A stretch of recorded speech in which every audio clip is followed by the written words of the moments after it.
आप देख रहे हैं डंके की चोट पर। 19 जुलाई के बाद से ही राज कुंद्रा की गिरफ्तारी को लेकर एक के बाद एक कई सवाल खड़े हो रहे हैं जो फिजा में तैर रहे हैं कि आखिर पोर्नोग्राफी मामले में कुंद्रा के राज तक मुंबई पुलिस पहुंची कैसे पुलिस ने उसे अपने शिकंजे में लिया और कैसे राज कुंद्रा अभी तक कानून की आंखों में धूल झोंकने में कामयाब रहा। क्या राज कुंद्रा ने कोई प्लान बी भी बना रखा था? क्या कोई ऐसा भी था जो राज कुंद्रा का राजदार था और जिसने पुलिस के सामने राज उजागर कर दिए? पॉर्न फिल्मों के लिए कई मॉडल को झांसा देने के लिए शूटिंग तक और उन फिल्मों से करोड़ों रुपए कमाने के आरोपी राज कुंद्रा की कहानी पूरी तरह फिल्मी है। इस मामले में अब तक का सबसे बड़ा सस्पेंस सामने आ चुका है। पुलिस के मुताबिक पर्दे के पीछे रहकर राज कुंद्रा जो कुछ कर रहे थे उसे सिर्फ एक घटना ने दुनिया के सामने ला दिया। क्राइम ब्रांच का दावा है कि राज कुंद्रा कई साल से डर्टी फिल्मों की शूटिंग कर रहे थे, लेकिन 19 जुलाई को वो कानून के शिकंजे में फंस गए। हालांकि सलाखों तक पहुंचने का किस्सा किसी थ्रिलर फिल्म जैसा है, क्योंकि आरोप यही है कि अपने इस गंदे धंधे को बड़ी ही खामोशी से चलाते हुए राज कुंद्रा ने कुछ ऐसी फील्डिंग सजा रखी थी कि कानून के रखवालों की नजर उन पर नहीं पड़ पा रही थी। दरअसल यह केस फरवरी महीने में ही खुल गया होता, क्योंकि पोर्नोग्राफी रैकेट का पर्दाफाश तो हो ही चुका था। 5 आरोपियों को पुलिस ने गिरफ्तार भी कर लिया था। मामले की तफ्तीश आगे बढ़ी तो 4 और आरोपी पकड़ लिए गए, लेकिन इसके पहले कि इसकी जांच अपने किसी मुकाम तक पहुंच पाती और राज कुंद्रा का नाम इस पूरे मामले में फरवरी में ही सामने आ पाता, कुछ हाई प्रोफाइल मामलों में क्राइम ब्रांच के अफसरों पर सवाल खड़े होने लगे, जिसके चलते राज कुंद्रा उस समय पुलिस के शिकंजे से बचने में कामयाब हो गए। लेकिन इस मामले में कुछ ऐसा तो था जिसे चाह कर भी राज कुंद्रा छिपा नहीं पाए। पुलिस के मुताबिक कुछ केस में जब क्राइम ब्रांच के अफसरों को जांच का सामना करना पड़ा, उस दौरान राज कुंद्रा पोर्नोग्राफी मामले से अपना नाम हटाने की प्लानिंग कर चुके थे। क्राइम ब्रांच के मुताबिक मुंबई पुलिस की प्रॉपर्टी सेल ने पोर्नोग्राफी मामले में अप्रैल 2021 में चार्जशीट दाखिल की। उस चार्जशीट में राज कुंद्रा का नाम कहीं नहीं था। चार्जशीट फाइल होने के बाद राज कुंद्रा को ये लगा कि पॉर्न रैकेट का मामला अब ठंडा पड़ गया है, लिहाजा पुलिस का ऐसा मानना है कि राज कुंद्रा की टीम इससे बेफिक्र हो गई और अपने प्लान बी को अंजाम देने के काम में जुट गई। प्लान बी के तहत राज की टीम ने तमाम सबूत मिटाने की साजिश की थी। क्राइम ब्रांच सूत्रों के मुताबिक पोर्नोग्राफी रैकेट की फाइल में मौजूद दस्तावेजों पर जब नए अफसरों की नजर पड़ी तो उन्हें राज कुंद्रा और उनकी कंपनी हॉटशॉट्स के शामिल होने के कुछ सुराग मिले। इसी बीच पुलिस को उमेश कामत और राज कुंद्रा के बीच हुई व्हाट्सएप चैट भी मिल गई, जिसने पुलिस के सामने सारी तस्वीर साफ कर दी। बस उन सुरागों ने क्राइम ब्रांच को इस केस पर गहरी नजर डालने को मजबूर कर दिया। तफ्तीश हुई तो कुछ और सुरागों ने सामने आकर राज कुंद्रा पर लगे आरोपों को और पुख्ता कर दिया। राहत की सांस लेने के 1 महीने बाद ही राज कुंद्रा की किस्मत उन्हें धोखा दे गई, क्योंकि जून महीने में क्राइम ब्रांच में आए नए अफसरों ने पुराने मामलों की फाइलें खंगालनी शुरू कर दी। इस दौरान पोर्न रैकेट में उनके हाथ राज कुंद्रा के खिलाफ कई अहम फाइलें लगी। यह खबर जब राज कुंद्रा को लगी तो उन्हें समझ आ गया कि अब वो ज्यादा वक्त तक कानून के शिकंजे से बच नहीं सकते हैं। क्राइम ब्रांच ने राज कुंद्रा की गिरफ्तारी का वारंट जारी करने से पहले सर्च वारंट के जरिए उनके दफ्तर की तलाशी ली। पुलिस का यह कदम बिल्कुल सटीक बैठा। पुलिस का दावा है कि कुंद्रा ने अपने राज मिटाने के लिए अपने आईटी हेड रेयान थॉर्प को सर्वर से डाटा डिलीट करने को कहा। पुलिस के मुताबिक दोनों ने मिलकर काफी डाटा डिलीट भी कर दिया, लेकिन पुलिस ने राज कुंद्रा और उनकी टीम के लिए बचने के तमाम रास्ते बंद कर दिए। फिर राज कुंद्रा को पूछताछ के लिए थाने बुलाया। अब कुंद्रा समझ चुके थे कि पुलिस से बचना नामुमकिन है। 19 जुलाई को जब कुंद्रा अपनी गाड़ी से रात 8 बजे थाने पहुंचे तो कुछ घंटे तक पूछताछ के बाद गिरफ्तारी हो गई। यानी फरवरी में पोर्नोग्राफी के जिस मामले में कुंद्रा ये समझ रहे थे कि वो बच गए हैं, उसी केस में कुछ ऐसे सुराग थे जिनकी वजह से वो सलाखों के पीछे पहुंच गए। दरअसल राज कुंद्रा बॉम्बे हाई कोर्ट में अपनी गिरफ्तारी को चुनौती दे चुके हैं और इस सिलसिले में हाई कोर्ट ने अपना फैसला भी सुरक्षित रखा हुआ है, लेकिन कोर्ट के सामने सरकारी वकील राज कुंद्रा की गिरफ्तारी को सही बता रहे हैं। सरकारी वकील की तो वो सारी दलीलें कोर्ट के सामने रखी गई, सारे सुराग और सबूतों ने इस किस्से पर सस्पेंस बढ़ा दिया है। और क्या आप जानते हैं कि असम और मिजोरम के बीच जो सीमा विवाद है उसकी जड़ में 2 ऐसे पुल हैं जिन्हें लेकर अक्सर संघर्ष होता है। केंद्र सरकार के दखल के बाद अब तनाव को कम किया जाने की कोशिश की जा रही है, लेकिन दोनों राज्यों के बीच टेंशन की कई निशानियां अब भी मौजूद है। देखिए असम मिजोरम के बीच सीमा विवाद की असली जड़ वाली एक्सक्लूसिव रिपोर्ट। जंगलों से घिरा ये वो इलाका है जो असम और मिजोरम की सीमा विवाद का केंद्र है। मिजो जनजाति की आबादी वाले इस इलाके में अब दोनों तरफ सुरक्षा बल के जवान और उनके टेंट नजर आते हैं। इसके अलावा कुछ दिखता है तो दोनों राज्यों के बीच बरसों से चल रही सीमा विवाद से जुड़ी कुछ निशानियां, और ऐसी ही निशानी है ये दो पुल। दोनों राज्यों की सीमा पर सारहापुई इलाके में एक ही जगह से आने जाने के लिए आसपास बने दो पुल को देखकर आप हैरत में पड़ सकते हैं, लेकिन इसकी वजह कुछ और नहीं बल्कि सीमा विवाद ही है। बताया गया कि एक नहर पर पहले मिजोरम सरकार ने पुल बनाया। मिजोरम ने इस इलाके की जमीन को अपना बताकर ये पुल बनाया तो असम के कान खड़े हो गए।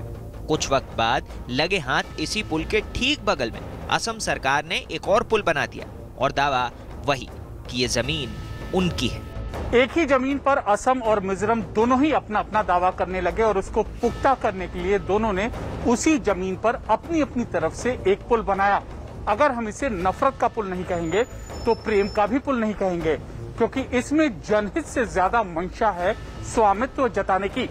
भले ही एक पुल के बाद यहाँ दूसरे की जरूरत नहीं थी, लेकिन जमीन पर अपना अपना दावा जताने के लिए दो पुल बनाए गए। दो पुल की जरूरत लोगों के आने जाने के लिए भले ही ना हो, लेकिन इसने विवाद का रास्ता तो तैयार कर ही दिया। जमीन पर हक जताने की ऐसी लड़ाइयों की वजह से ही दोनों इलाकों में पुलिस और सुरक्षा बल के जवानों को तैनात करने की नौबत आई। स्थानीय लोग भी बताते हैं कि एक पुल बनने के बाद दूसरा तैयार हो गया, जिससे दोनों राज्यों के बीच तनाव का इजाफा ही हुआ। पहले मिजोरम सरकार ने ये छोटा वाला पुल बनाया था और उसके बाद में असम गवर्नमेंट ने ये पुल बनाया है। दोनों पुल न तो गुपचुप तरीके से बने और न ही रातों रात, लेकिन ऐसे माहौल में धीरे धीरे सीमा विवाद ने जोर पकड़ा तो तनाव ऐसा भड़का कि 26 जुलाई को सीमा का एक इलाका हिंसा की चपेट में आ गया। इस हिंसा में असम पुलिस के 6 जवानों सहित एक नागरिक की मौत हो गई और करीब 50 लोग घायल हो गए। इसी के बाद दोनों तरफ अर्धसैनिक बल को तैनात कर दिया गया और तनाव घटाने के लिए केंद्र सरकार के दखल देने की नौबत आ गई। माहौल किस तरह बिगड़ने से स्थानीय लोग हैरान नजर आए। एक ही देश में दो राज्य जब सीमा विवाद में दो मुल्कों की तरह व्यवहार करने लगे तो स्थानीय लोग भी केंद्र से उम्मीद लगाते दिखे। ये निर्भर होता है हमारा देश का जो नेता होता है, देश को लीड करता है, इनका ऊपर में क्या हो रहा है हम तो इतना गहराई के बात तो बोल नहीं सकता हूँ। नहीं होना चाहिए, ये अपना कंट्री के अंदर है, वो तो समर्थन सुझाव तो हमारा देश लीडर का ऊपर में निर्भर होता है। फिलहाल दोनों राज्यों की सीमा पर सुरक्षा बल के जवान मुस्तैद हैं और जगह जगह नाकेबंदी की गई है। इस सख्ती की वजह से जरूरी सामान की आपूर्ति में दिक्कत आ रही है। न्यूज 18 की टीम ने ग्राउंड रिपोर्ट की है लगातार और ग्राउंड जीरो पर तनाव को महसूस तो किया ही, लेकिन सच ये भी है कि हालात पहले से बेहतर हुए हैं। केंद्र सरकार ने पूरे मामले को सुलझाने में जैसी पहल की है, उससे दोनों राज्यों की सरकारों का भी रुख नरम पड़ा है और वो समझौते की कोशिशों में जुटी हैं। खबर पाकिस्तान से सामने आ रही है क्योंकि अब पाकिस्तानी ड्रोन पर लगातार अपना फोकस बढ़ा रहे हैं। पाकिस्तान अब अपने हथियारबंद ड्रोन के लिए पुरानी एयर स्ट्रिप को ठीक कर रहा है और खुफिया सूत्रों से जो जानकारी सामने आ रही है उसके मुताबिक पाकिस्तान ने अब यूएवी की फ्लीट को जबरदस्त तरीके से बढ़ाने का प्लान तैयार किया है। जम्मू एयरफोर्स स्टेशन के पास हुए ड्रोन के घातक हमले के बाद से ही जम्मू और उसके आसपास के आसमान पर ड्रोन दिखने का एक सिलसिला सा चल निकला है। 27 जून को जम्मू में हुए हमले के बाद अब तक करीब 1 दर्जन से ज्यादा बार यहां सुरक्षा बल और आसपास रहने वाले लोगों ने ड्रोन को आसमान पर मंडराते देखा है। खबर यही है कि पाकिस्तान अपने बेड़े में कॉम्बैट ड्रोन से लेकर लॉन्ग रेंज ड्रोन को शामिल करने की तैयारी कर रहा है। जानकारी के मुताबिक पाकिस्तान चीन और तुर्की की मदद से अपनी 2 यूएवी ब्रिगेड तैयार कर रहा है। गलत तरीके की चीज़ों में पाकिस्तान हमेशा कोशिश करेगा, जो टेररिस्ट एक्टिविटीज़ वो सपोर्ट कर रहा है जेएनके में, वहाँ पर भी इन यूएवीज़ का उसको टैक्टिकल मदद मिलेगी, ज़रूरत पड़ेगी। सो ओवरऑल पाकिस्तान यूएवीज़ बेड़े को ज़रूर बढ़ाएगा। पाकिस्तान की सेना लगातार भारत में घुसपैठ करने की अलग अलग साजिशें रचा करती है, मगर उसे कामयाबी नहीं मिल पाती। इस बीच जम्मू के एयरफोर्स स्टेशन के पास ड्रोन से हमला करने की उसकी साजिश को कुछ हद तक कामयाबी मिल गई। बस यहीं से पाकिस्तान की सेना और खुफिया एजेंसी ISI को इस बात का गुमान हो गया कि आसमानी रास्ते से हिंदुस्तान की हद में घुसने का रास्ता उसे मिल सकता है। खुफिया सूत्रों से मिली जानकारी के मुताबिक जम्मू में हुए ड्रोन हमले के बाद से ही पाकिस्तान ने POK में इस तरीके की घुसपैठ के लिए एक बड़ा ठिकाना तैयार करने का प्लानिंग कर लिया था और ड्रोन इस प्लानिंग के सबसे बड़े हथियार के तौर पर देखे जा रहे थे। यही नहीं, खुद पाकिस्तान ने LOC के पास जितने भी ऐसे एयर स्ट्रिप हैं जो कि पिछले कई दिनों से बंद पड़े थे, उनकी भी मरम्मत का काम शुरू कर दिया है। साथ ही POK में तो उसने 2 ड्रोन के ब्रिगेड तैनात करने की भी पूरी तैयारी कर ली है।